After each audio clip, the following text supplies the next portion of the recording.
මම මේ වීඩියෝවෙන් ප්‍රධාන වශයෙන් දැනුවත් කරන්න බලාපොරොත්තු වෙන්නේ ජනාධිපති අනුර කුමාර දිසානායක මහතාවයි.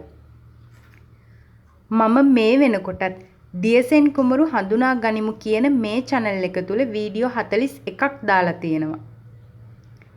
ඇතැම් වීඩියෝ වල අතීතයේදී අනාවැකි ප්‍රකාශ කළා. අද වෙනකොට ඒ අනාවැකි සත්‍ය වෙලා තියෙනවා. තාම සත්‍ය වෙමින් පවතින දේවලුත් තියෙනවා. මට ජනාධිපතිතුමාට කියන්න ඕන වෙලා තියෙන්නේ දන්ත ධාතුන් වහන්සේ පිළිබඳවයි. හැබැයි මම මේ පැහැදිලි කරන්නේ නුවර දළදා මාලිගාව ඇතුලේ කරඬුව තුල තියෙන පියවි ඇසට පෙනෙන දන්ත ධාතුන් වහන්සේ ගැන නම් නෙමෙයි. එම දන්ත ධාතුව ගැන කියන්න මට කිසිම දැනුමක් නැහැ. මම දන්න දන්ත ධාතුව නම් දෙවිවරු එහා මෙහා ගෙනියන දන්ත ධාතුවයි.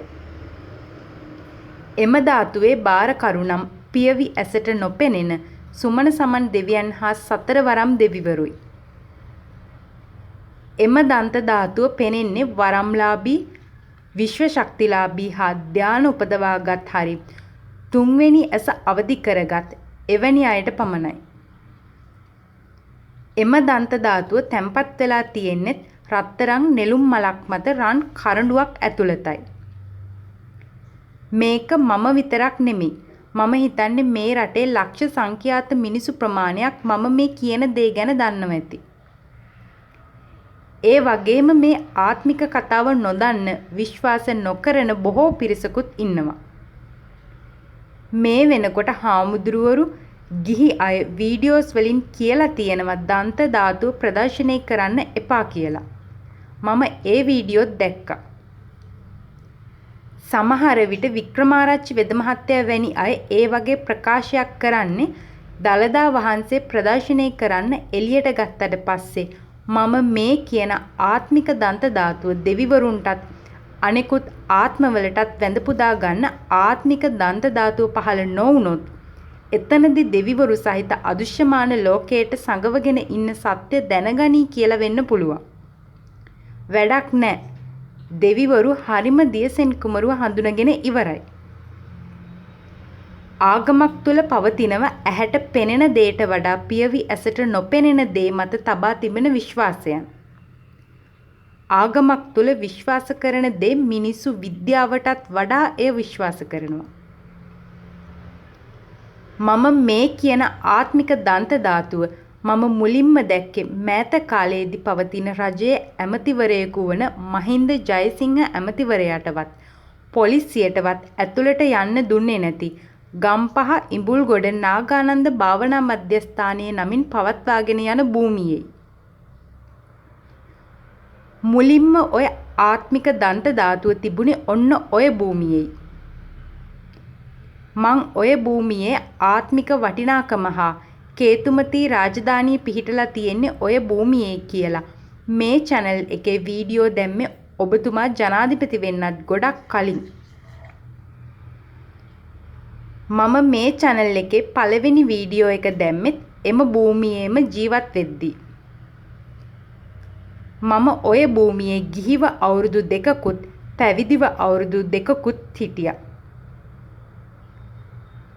එම භූමියේ ජීවත් වුණු හරිම දියසෙන් කුමරු ගැන සමාජයේ දැනුවත් කරපු නිසා මම ඇතුළුව මාත් එක්ක දියසෙන් කුමරුව පිළිගත් තරුණ මෙහෙණින් වහන්සේලා 5 දෙනෙකුත් සෝම හාමුදුරුවත් එක පාරටම බෝධාගම චන්දිම හාමුදුරුව අපිව සිවුරු පිටින්ම පන්සලෙන් එළියට දැම්මේ කැලණියේ පොලිසිය හයියත් පාවිච්චි කරලා. මට ඒ දිනේ හොඳට මතකයි. මොකද එදිනට පසුවදා පොලිස්පතිතුමාගේ වැඩතහනමක් අධිකරණයෙන් කරපු නිසා. මට ජනාධිපතිතුමාට කියන්න ඕනි කෙටියෙන්ම මෙච්චරයි. ඔය භූමියේ මාලිගාවේ රජෙක් මෙන් ජීවත් වුණු එකම කෙනා මහින්ද රාජපක්ෂ මහතා නෙමෙයි. ආත්ම ස්වාමින් වහන්සේ කියලා කතා කරන සාමාන්‍ය මිනිස්සු සංක නමින් හඳුන්වන චක්‍රවර්ති සක්විති රාජ සංක නම් වූ ස්වාමින් වහන්සේ. අපි තුල ක්‍රියාත්මක වෙච්ච ආත්ම සහ වරම් විශ්ව ශක්ති තිබුණු බොහෝ දෙනෙක් ඔය භූමියට ඇවිත් දන්ත ධාතුව වැඳ පුදාගත්තා. අද වෙනකොට මම කියන ආත්මික දන්ත ධාතුව තියෙන්නේ ඇතැම් දෙවිවරු දියසෙන් කුමරු කියලා හඳුන්වන, ඇතැම් දෙවිවරු මෛත්‍රී බෝසතාණෝ කියලා හඳුන්වන, ඇතැම් දෙවිවරු සංක නම් චක්‍රවර්ති සක්විති රජු කියලා හඳුන්වන අපි ස්වාමින් වහන්සේ කියලා කතා කරන අන්න ඒ උත්තමයා ගාවයි. ස්වාමින් වහන්සේ කොට කලිසමයි බාට කෑල්ලයි ටී-ෂර්ට් එකයි දාගෙන හිටියත් වරම්ලාභීන්, ශක්තිලාභීන්, ධානලාභීන් ඒ භූමියට හොයාගෙන ඇවිත් එතන හිටපු හාමුදුරුවන්ටත් මෙහෙණින් වහන්සේලා වෙච්ච අපිටවත් නෙමෙයි වැන්දේ. එම ඇත්තම දියසෙන් කුමරු වෙච්ච ඒ කොට කලිසමයි ටී-ෂර්ට් එකයි ඇඳගෙන ඉඳපු ස්වාමින් වහන්සේටයි වැන්දේ. ඒ විතරක් නම් බැරිය. අපේ ගුරුවරු වෙච්ච උපසම්පදා හාමුදුරුවරු මෙහෙණින් වහන්සේලාත් ඒ උත්තමයට උදේ හවස වැන්දා. එතනට පිටතින් ආපු හාමුදුරුවරුත් මෙහෙණින් වහන්සේලාත් ඒ උත්තමයට වැන්දා. මම කියන කතාවට සාක්ෂි දරන්න පුළුවන් ඒ කාලේ හිටපු සිවිල් ආරක්ෂක 11 දෙනාට. ඔය ඉඹුල්ගොඩ භූමියේ මුල් වරට ගමේ අයට ඇතුල් වෙන්න ගේට්ටු ඇරියෙත් පළමු වරට ඔය භූමියේ සුනීතා ටීචර්ට බාර දීලා කටිනයක් කෙරුවෙත් සංක නම් වූ එම ස්වාමින් වහන්සේම තමයි. අදටත් ඔය භූමියේ බාරකාරයයි කියා ගන්නා තායිවානයේ සංඝනායක බෝධාගම චන්දිම කියන හාමුදුරුවෝ මම නම් කියන්නේ හිතා මතාම ඔය දියසෙන් කුමරුව සමාජයෙන් සැඟෙව්වා. උන්වහන්සේ ගැන වැරදි මත සමාජගත කරා. ඒ වගේම 2023 අවුරුද්දේ අන්තිම කාලයේදී සංක නම් වූ ස්වාමීන් වහන්සේව නීතිමය ප්‍රශ්නයකට පටලවලා හිරේට දාන්න සැලසුම් කළා. එහෙම මට හිතන්න ප්‍රධානම හේතුවත් සංක නම් වූ ස්වාමීන් වහන්සේගේ ජීවිතය දැන් නම් අනාරක්ෂිතයි කියලා භූමියෙන් ඉවත් වීමත් ස්වාමින් වහන්සේම කැමැත්තෙන් භූමියෙන් ඉවත් වීමත් ස්වාමින් වහන්සේ භූමියෙන් ඉවත්ව ගියාට පස්සෙත් මමයි සුමේධා මෙහෙණින් වහන්සේයි ඉන්නකොට හොරෙන් දෙන්නෙක් විසින් භූමියේ වල්ලපට්ට ගස් කැපුවා. අපි ඒ හොරුන් දෙන්නව දැක්කා. ගමේ මිනිස්සු වල්ලපට්ට අරන් ගියේ කාර් එකේ නම්බරේ පවා දුන්නා. එහෙම තියෙද්දි බෝධාගම චන්දිම හාමුදුරුවන්ගේ ප්‍රභූ ආරක්ෂක සමනුයි සුමිත්ත හාමුදුරුවෝයි සංක නම් වූ ස්වාමින් වහන්සේමයි මේ හොරකම කරේ කියලා හිරේට දාන්නමයි උත්සාහ කරේ. ඒ වෙලාවේ පොලිස්පතිව හිටියේ දේශබන්දු තෙන්නකෝන් මහත්මයා. මේ වෙනකොට නම් දැන් එතුමා හිරගෙදර. මම විශ්වාස කරනවා මහින්ද රාජපක්ෂ මහත්තයාටත් දේශබන්දු තෙන්නකෝන් මහත්තයාටත් තවත් දේශපාලඥයන් ඇතුළු භික්ෂූන් වහන්සේලා ඇතුළු බොහෝ පිරිසකට සත්‍ය දැනම ඇත්තම දියසෙන් කුමරුට විරුද්ධකම් කරාට සියලු දේව මණ්ඩල වලින් දැවැන්ත ප්‍රහාරයක් දියත් කරලා කියලා. දියසෙන් කුමරුට විරුද්ධ වෙන හැමෝගෙම දරුවන්ගේ පරම්පරාවලුත් එක්කම පරම්පරා 16කට සිද්ධ වෙන දේවල් ගැන මම කලින්ම වීඩියෝ එකක සඳහන් කළා. අනුර කුමාර ජනාධිපතිතුමනි, මේ උත්තමයව රටෙන් ලෝකෙන් සගවන්න එපා.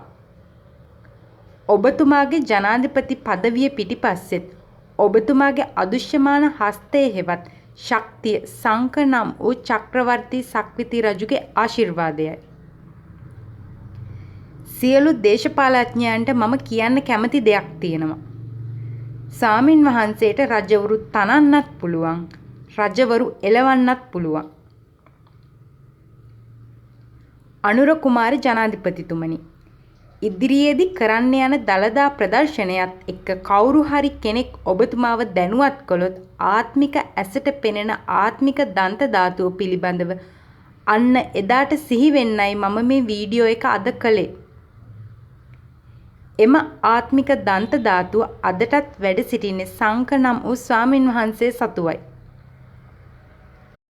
එම ආත්මික දන්ත ධාතුව මේ වෙලාවේ වැඩ සිටින්නේ භූමියකවත් වෙන කෙනෙක් තුලවත් නොව එම දන්ත ධාතුවේ අයිතිකරුවා වන ඇත්තම දියසෙන් කුමරු වන බෝධාගම චන්දිම හාමුදුරුවන්ගේ වචනෙන්ම කියනවා නම් කොටකලිසම් කාර්යා වෙච්ච අපගේ ස්වාමින් වහන්සේ වූ සංක නම් වූ චක්‍රවර්ති සක්විති රජුදාවයි. මම ඔබතුමාගෙන් ඉල්ලීමක් කරනවා. මේ උත්තම මනුෂ්‍යයා පිළිබඳව රාජ්‍ය මට්ටමින් විමර්ශනයක් කරලා මෙහි සත්‍ය අසත්‍ය රටටත් ලෝකයටත් හෙළි කරන්න කියලා. මම මදුෂානි බණ්ඩාර